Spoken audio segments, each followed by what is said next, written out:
Shadow Lake here, about 5 blocks away, is where they started.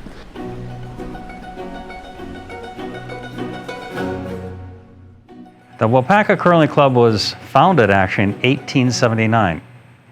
They curled on the lakes, they curled on the river. As you see by the picture out there, they broke through the river.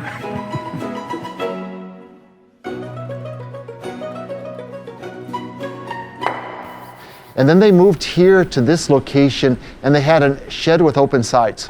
They built this building, I believe, in the 60s and added on ever since.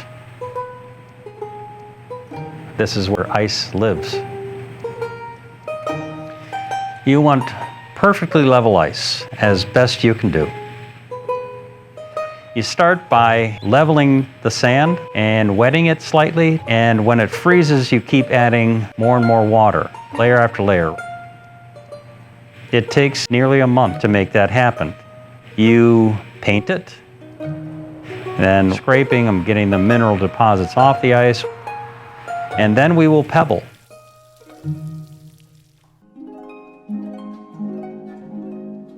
So you have what we call the lead, the second, the third, and the skip. The skip stands down at the far end and indicates where the stones are supposed to stop, as well as the direction of the rotation or the curl. The person who is delivering the stone gets down in the hack with the stone held directly in front of them, a broom or a stabilizer held out to the side. You pull back, the sliding foot slides behind you, and then you push off.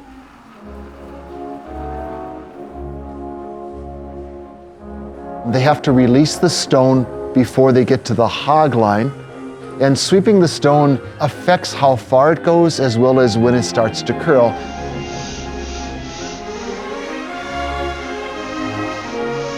You'll hear the skip saying,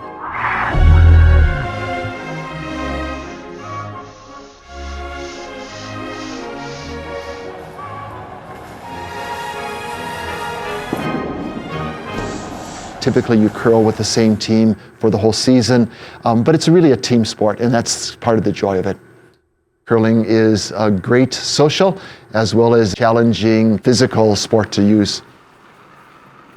Curling helps to keep your mind and body in shape. You have to think while you're curling because it is a game that requires strategy, but it also is physical and it's competitive. And one of the really nice things about curling is that you meet people of many ages, and it just fills your winter with a lot of fun time.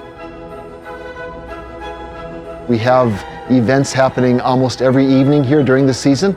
Afterwards, when we finish the ice, we come out for what's known as broom stacking. And most nights we have dinner together, we do a potluck, and of course many of us enjoy having a beer after the game.